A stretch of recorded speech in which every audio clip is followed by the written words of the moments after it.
After North Korea and Russia inked a deal to mutually assist each other in the event of an attack, South Korea says it'll re-examine the idea of weapons support for Ukraine. Our correspondent Oh Soo-young starts us off.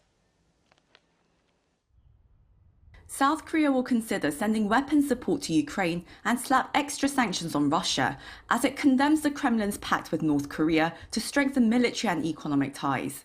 National Security Advisor Chang Ho-jin on Thursday delivered the South Korean government's stance after North Korean leader Jong-un and Russian President Vladimir Putin met Wednesday in Pyongyang and agreed that in the event of war, they would provide one another with military and other assistance, with all means at disposal without delay.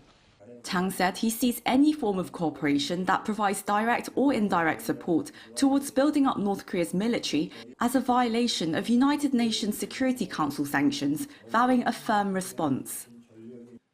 Especially as a permanent member of the UN Security Council that led sanctions against North Korea, Russia's violation of its resolutions by supporting North Korea threatens our security and will inevitably harm Seoul-Moscow relations. Since the outbreak of war in Ukraine in 2022, South Korea has maintained a policy of providing only humanitarian aid and non-lethal military supplies to Ukraine. Chang says the government will now reconsider that policy.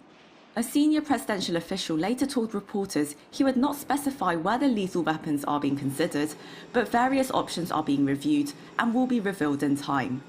Seoul also plans to strengthen its sanctions policy, targeting 243 new subjects, including 4 Russian ships, 5 organizations, and 8 North Korean individuals involved in weapons and oil exchanges between the two sides. There are currently 1,159 items that are subject to export controls to Russia that have been used since the Ukraine war, but the government has decided to add 243 new items, so a total of 1,402 items will be subject to sanctions in the future.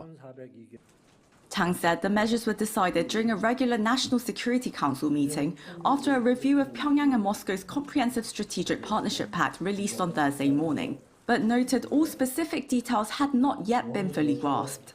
While the North Korean leader declared the treaty raises their partnership to an alliance, the Russian president's more subdued remarks suggest otherwise.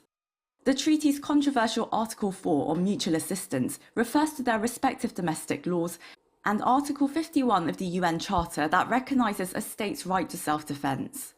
This suggests the current pact may not trigger an immediate Allied intervention as a mutual defence treaty would, according to a senior official. In any case, Seoul says it will firmly respond to any actions threatening its security in cooperation with the international community, and further reinforce the South Korea-US alliance and their trilateral cooperation with Japan to neutralise North Korea's nuclear and missile threats. Meanwhile, the US State Department on Thursday said it welcomes any support for Ukraine in fighting Russia's aggression, but the question of supplying weapons is each country's decision to make. Washington also expressed deep concern over Putin's threat to supply Pyongyang with weapons as a response to support for Kyiv, warning that such a move would destabilize the Korean peninsula. Oh Soo-young, Arirang News.